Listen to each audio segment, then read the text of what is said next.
You're not really romantic, but you're very stable. Man. Oh, thank I like you. stability. That's what every man really strives for, is just to be stable. College football has never been better. Interest has never been higher. I believe that we are at the dawn of the golden age of college football. It was an epic day of college football. It was one of those days where you fall in love with the sport all over again.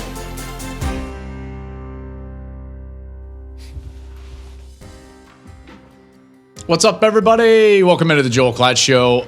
Very excited about this edition of the Joel Klatt Show. First and foremost, make sure you're subscribing on YouTube. Leave a comment on YouTube. We are narrowing in on about 150,000 subscribers. Help us get there. Invite a friend. And if you're listening and are not on YouTube, make sure to get there and subscribe to the show. And again, leave a comment. I like to jump in there and hash it out with you guys on YouTube. Okay, mailbag edition of the Joel Klatt Show. Love these mailbag editions. A lot of life questions coming in. I mean, like a lot of life. Maybe it's just because it's the spring. I'm not sure. But we got a lot of that coming at you today. And I've got a special guest. That's right. And it's almost Mother's Day. Hint, hint. And it's almost my anniversary. Another hint. But here we go. Let's dive in right away. We start with Blake. Blake writes in, he's got a football question, though. He says, hey, big fan of the podcast and show. Would be interested in hearing your top 5 list for toughest places to play in the new Big Ten. Can't wait for the 2024-2025 season.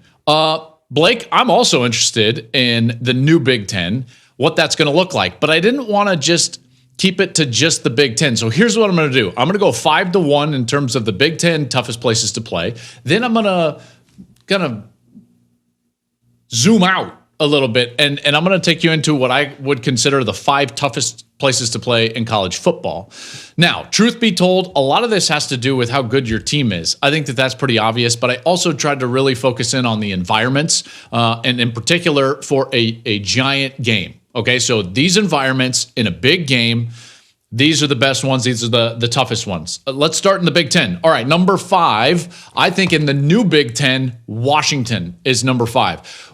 When you think of that game last year against Oregon, the noise up in Husky Stadium, it's a great fan base. It's a proud program. I like Washington as my number 5. Number 4 is going to be Michigan, and this one's a little bit more towards the team has been really good over the last couple of years because truth be told, it's not the loudest venue in college football. Do a lot of games there, and that's not a knock. It's just the way it's built. There's no, 2 decks. The fans kind of go out and back away in the big house, which is fine. I think it's the mystique. I think it's obviously the quality of the opponent now facing Michigan the last couple of years, but Michigan comes in at number 4. Stadium that's a little bit louder, Ohio State at number 3. Now, Ohio State, because of the way the shoe is constructed, the intimidation of the shoe, the way it all kind of plays out, I've got Ohio State at number 3.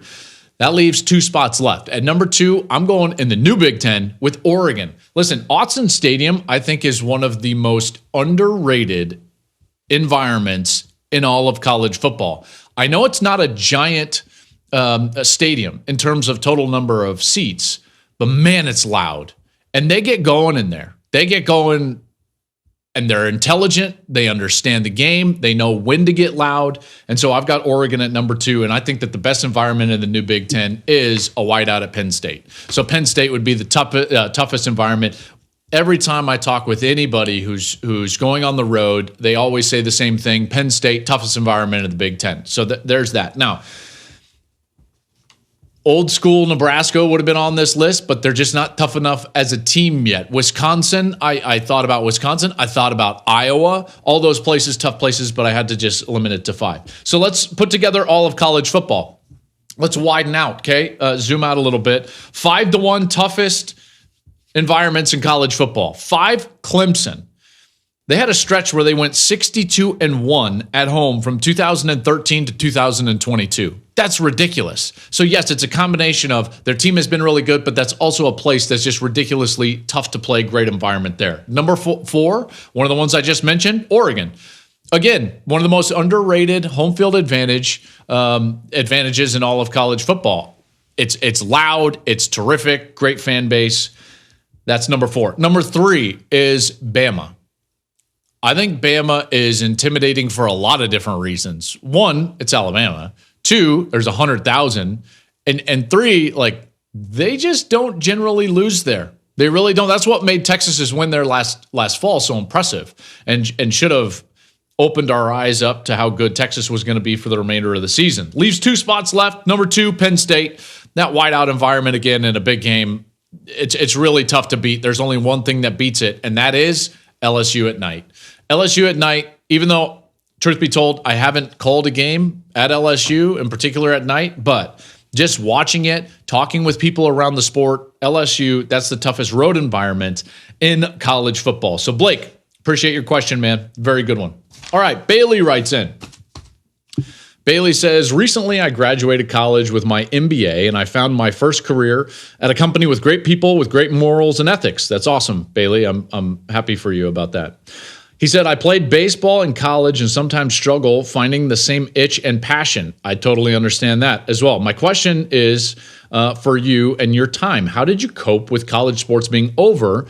And how did you find your passion in what you wanted to do in life? I would really love to hear your advice and how you handled being a recent grad. Bailey, that is one of the toughest moments for any athlete at any level. Guys go through it, whether they're done in the college level, I think high school level, and even at the pro level. People just think like, oh man, these NFL players, that must be great. And they're set for life. Well, not always. And once football is over, the toughest part is that you lose part of your identity. And I think that that's a problem. So the first thing that I would say, Bailey, is that one, you have to have your identity in something other than baseball. All right. And the success and the passion that you had in baseball. You have to be able to define yourself outside of that. I think that's an important piece. And that was certainly an important piece in my journey. The other side of this that I would say, and this is more on a professional side, is that you've got to be willing to go back to the bottom rung of the ladder. You see, for athletes, it's so tough for us because, in particular, if you've played in college or even post-college in professional sports, you've taken the hard road, the very difficult road. You've done things that 0.01% of people do, and it's been very difficult. And the thought of going back to the beginning, it's like, oh man, it like blows everybody's mind. No, I don't want to go back to the beginning. You've got to be humble enough and be willing enough to go back to the beginning. And that's how you'll end up finding another passion. I didn't know I was going to love broadcasting. I really didn't. And all of a sudden, I found myself doing to be honest with you, kind of a low rent radio show in Denver. Not many people were listening. Me and my partner would have to set up our own remote shows. And one time a Taco Bell paid us to do a show in downtown Denver from the Taco Bell. We had to set up our own remote, which meant that I had to go find a phone line to plug into so that our technology, our box could go out through the airwaves and it would go back to the studio. This is all before like the Comrex boxes got a lot better from an internet perspective. So we had to literally plug into a phone line. Well, guess what I did? I'm 2 years removed from playing in an NFL camp. I want my life to look like a very successful life. And I was on my hands and knees in a Taco Bell kitchen running a phone line to plug in the office, in the back office, so I could do a low rent radio show. But you know what? I did it. And I found during those moments, doing those shows that no one was listening to, I started to love broadcasting, talking about the things that I was passionate about and trying to communicate them to people like you in the most easily digestible way possible. Okay, so that's what I'm now passionate about. Well, I found that because you go back to zero and you start to build on those things. So be willing to do that. And also, I would try to really do a good job of not having your identity in your baseball career. I think that's an important piece. All right, Adam B writes in. He says, hi, Joel. My son loves football and actually starts on his high school football team. Oh, good for him. I always tell him that after his last game of his senior year, that will be it for him forever. Okay. I explained to him that we all have to hang up the cleats eventually. It's just a matter of when. Wow. I'm also hoping my blunt advice lets him know to cherish every moment of this upcoming senior year. Interesting. Do you think I am in the right or wrong on this? Should more parents be honest with their kids and maybe take off the parent goggles and be honest with their kids and even themselves. Wow. Adam, there's a lot to unpack in that question, and that one's very deep. Truth be told, my dad was exactly like you. So he used to tell me that college football was not in my future, and he believed he was protecting me, just like as you said. You said, hoping my blunt advice lets him know to cherish every moment of his senior year. Here's what I would say, Adam, and this one touches close to home. Number one, should parents take off the goggles? Yes. Take them off immediately, because parent goggles, all they do is put pressure and expectations on your kids that are not fair to them. So at every level, in particular, you Little League parents, and I see all of you out there all the time. Oh my gosh, it's unbelievable. Take the parent goggles off. Take them off, because it's not fair to your kids, all right?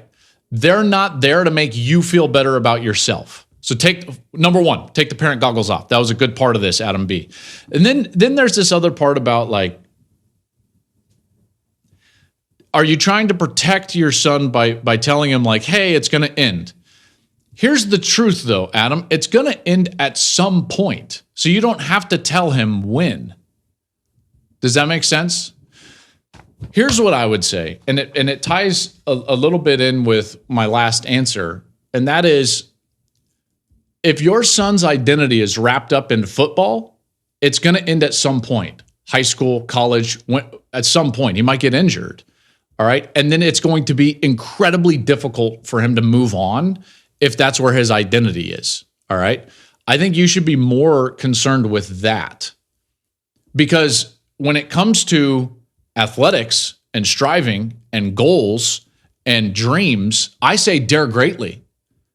Okay, I don't try to hold it against my dad that he told me, like, hey, you're probably not going to play college football. But then once I got there as a walk-on and I looked around and I was like, hold on, yes, I can do this. I resented my dad for that for a long time.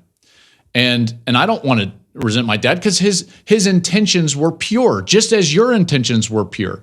But I would just tell your son to dare greatly. Go after your dreams. However, the outcome of those dreams will not define him as a person. And that's the important piece of this.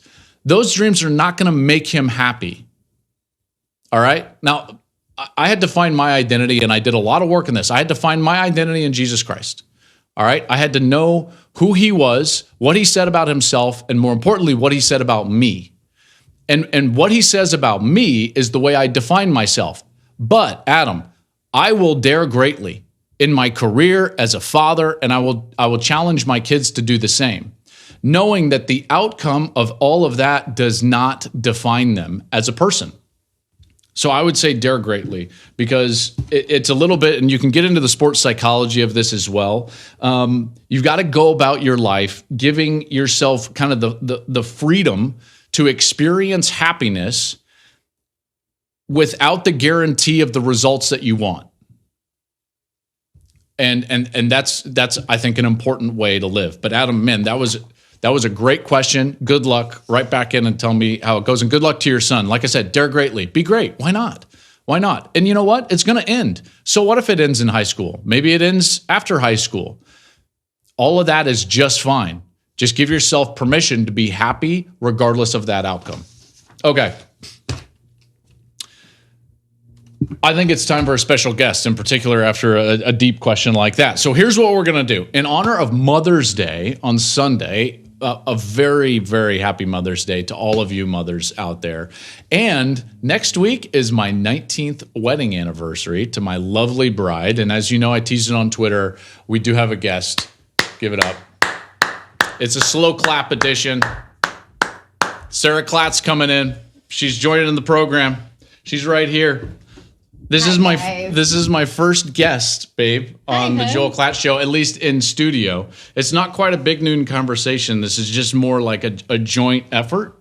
Is that what you want to say? So like a joint effort mailbag? Great. Whatever you say. Great. I say. That's the first time she's ever said that. But that's all right. Okay. Are you ready, babe? I am. First of all, can I say I really liked your answer to Adam?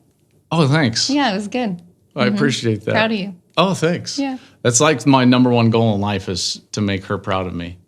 You do it. I appreciate that. Okay, babe. I'm going to give you these cold. Okay. She doesn't know these questions. Probably not a good idea, but you know what? 19 years. We'll be fine. We'll be fine. Lucas says, you ready, babe? Yep. Hey, my name is Lucas. I met Joel at the University of Oklahoma when I worked in for the football team. Oh, Lucas? Good to chat again. Hi, Joel. I'd love to ask Mrs. Klatt a question. As a mother, you ready? Yep. Or wife, would you call a run or pass play on 3rd and 4? I'm the quarterback. Kadarius Toney is our best wide receiver, but we have Derrick Henry in the backfield.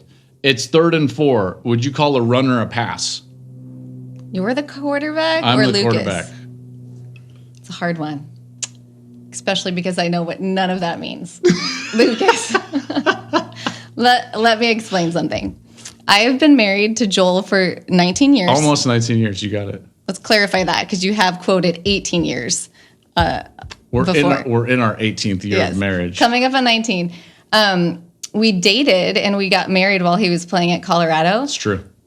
And I did not marry Joel for his football knowledge. What? And I watch his games to watch him, but I don't understand any of it. So that was all a completely different language. I will take a team with you as my quarterback. 4, you don't know what you want to do, run or pass? Okay, so that means that do you know what we would have to do on 4th third down? That's 3rd down with 4 yards to go. Yes. Until you get another first down. That's correct. I know that part. I would probably run it because then we need to get another first down. We do need another first down. And it's only this is incredible. It's only 4 yards. So that's like pretty easy. Yeah. Yeah. We got Derrick Henry. Thanks, Lucas. Appreciate the question. Just push over the line and you're good. Push over the line and you're good. Uh-huh. I'm going to use that this fall at some point. Okay. It says, hi, Joel and team. I think you're team, babe. I saw Joel's tweet that his wife, Sarah, was going to be answering questions. By the way, this comes in from, I think this is Susan. It's one of our lady listeners. Yeah. I love it. Okay, Susan says, saw Sarah was going to be answering questions in the next episode. I thought I'd ask her a question. Joel has talked about how you two have been together since college. You just referenced that. Mm-hmm. Did you enjoy watching Joel when he was playing, or was it nerve-wracking? And what's it like for you now during a game that he's calling on Saturdays? Okay, Susan, I am the oldest of 4 girls. Mm-hmm. And so I actually, again, don't know a lot about football. So going to football games was a social event for me. And usually I would leave at halftime to do homework or study or write a paper. So she was super cool. So when we, before we started dating, he would say that he didn't think he had a shot with me because I wouldn't even stay to watch him play, which was true. But I mean, we were friends, we weren't dating. Once we did start dating, I obviously stayed at his games, and I actually traveled with your parents to all the away games. Can you take me into a conversation with my dad? So my dad was a high school football coach, very intense, get to the game 3-4 hours in advance, just lots of nervous energy. My mom too. My mom was a very intense sports fan. What was that like for you, not knowing about the game? Well, not growing up around that and then seeing how intense they were. I wouldn't eat all day because we would show up multiple hours beforehand after being... They wouldn't feed you? Well, it would be we're going to stop at Subway on the way. And then his dad would be like, oh, we better get there. And then we'd walk around the stadium 5 times before it would even open. So I had some I remember... show for my dad. Man, he's so great. I love you, Dad. I love you, Dad. I loved Kansas State because they had the purple cat corn. You could get kettle corn. I looked forward to that because I could eat that. But there wasn't a lot of eating, and he would try to. He definitely was who is this girl that that Joel's bringing around because she knows nothing. And he was a high school football coach for 30 years. So right, 30. Yeah. So he tried to teach me things the red zone, and I still don't know what that is. Do you know what the red zone is? It's like towards the the end zone. Yes, but it's true. Yeah, it's somewhere over there. I love it. But so when we were dating and when we were married, was it nerve-wracking? It was nerve-wracking. I always just didn't want you to get hurt. And as a result, I also wanted you to make your plays too, because then you would be happier. Yeah. Because my identity was tied to my success. I had to do a lot of work on that. Don't worry, I helped. We did it. We came through. True. But I would say that as a result, when I watch football now, unless I'm like, it's like the Broncos are playing and I want the Broncos to win because we're friends. Like, I don't really have a team. And so I will, or if the Buffs are playing, because I do love the Buffs, I root for the quarterback because like whoever's playing, I just want the quarterback to make their plays. I don't want the quarterback to get sacked because that's what, caused anxiety back then. I didn't want you to get hurt. I watched you get hurt. It's really bad when you got a concussion in the Big 12 championship. And I remember thanking God at that point because you were totally getting killed. And I remember sitting there and just praying like, okay, at least like, Lord, he's getting killed, but at least he hasn't gotten hurt. And literally 2 seconds later, you got knocked out. So it was nerve-wracking. As far as like TV though, I don't get nervous. I mean, because you just like, it's just what you do. Thanks. You're good at it. Hey, yeah. Thanks. You're doing great. You were nervous before this. You're doing great. I mean, I don't do this. So like, I don't understand how like the red light goes on and you just like start talking. Huh? But you do. Good job. Mary says, hello, Sarah. A while back, Joel told the story of how he proposed to you. And while it was sweet, he also noted how it didn't go exactly how he thought it would go and was sure that you had figured it out. I'm curious if his telling of the story matched up with how you remember it. Happy Mother's Day. Mary, it was pretty spot on. I literally got dressed that night thinking, what do I want to wear when I get engaged? Because we were in college and we did not go to nice restaurants. And he had asked me, like, what are we doing Friday night? Let's go to the Chautauqua House, which was like a fancy restaurant that we had never been to. And previous to that, his roommate, Sam, hi, Sam, was spitting in a Shane Company water bottle. And then I found like the jeweler business card on his dresser. And mind you, like we had looked at rings. We did know like the timing that it would have to happen based on the football season. So I knew it was like coming, and then all the red flags were there. So I knew down to the day when it was coming. So it was a star. You couldn't remember what was star on the hill. Mountain. I said it was a cross. It was a star. Yeah. And lights on the mountain. And I was going to take her to the middle of the star, and then she said she hated the star. Fun. Yeah, I mean, we were driving straight towards it, and it was right in front of me, and I didn't know that's where we were going. So on the night that you knew you were going to get engaged, you just decided to talk about what you hated? Well, yeah, you weren't like the romantic type that was going to take me up to the star. Has my romantic ability gone up or down or stayed level in the last 19 years? I mean, it's probably this maybe declined. You're not really romantic, but you're very stable. I like you. Stability. That's what every man really strives for, is just to be stable. All right, here we go. Last one. Are you ready? Yeah. This one comes in from Will. He says, I was wondering if you could give me some advice, babe, regarding my proposal plan to my girlfriend. We have been dating for about a year and a half now, and she is the love of my life. Good for you, Will. I have what I think would be the perfect plan for a proposal, which would be in June 2025. So a year. That's a year. You have a perfect plan for 13 months from now? Okay. However, she has told me numerous times, is that bad? Well, I mean, there might be like a trip planned that he's like, that would be great to do. I mean, I can see it. Just drive up to the star, Will. She'll love it. She has told me numerous times that she wants our wedding to be in January of 2026. Wow. You guys have like figured out. My question to you is this. If she wants to have her wedding in January of 26, should I change my proposal plan to do it sooner to give us more time to plan the wedding? All I want to do is make her happy and give her the proposal and wedding that she has always dreamed of, no matter the time frame. Thank you, says Will. What do you think, babe? Well, he says he wants to ask her in June 25. Yeah. She wants a wedding basically 6 months after that. She sounds like a very lucky girl because you seem to really care about making her happy.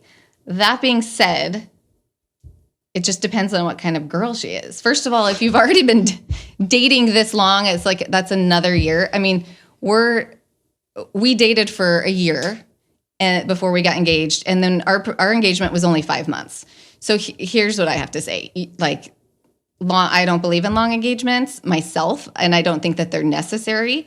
But if she's the type who wants to spread out all the planning, yeah, I guess it would depend. Like, well, what's her wedding, right? Yeah.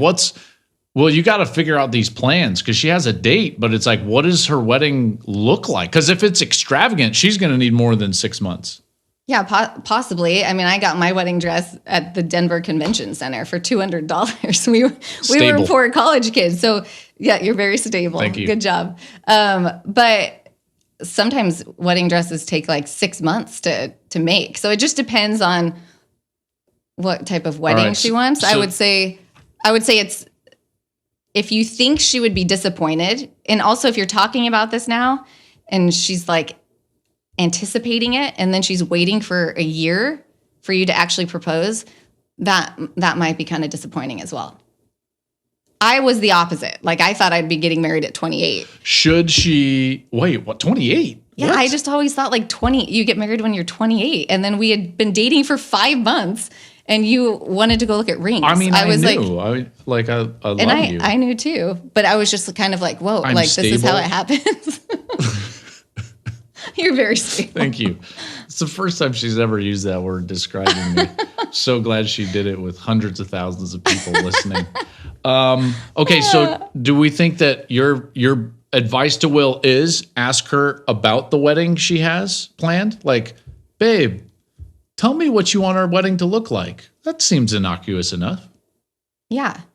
And I think it just depends on like what your perfect, like if you know you want to marry her, I don't think you have to wait. Just ask her unless it's like, oh, I don't have money for a ring. I don't think that should hold you back either. Would you consider it a red flag if the way he proposes like impacts the way she feels about him? Well, yes, that would be a red flag, but I have faith that that's not the situation. Oh, good.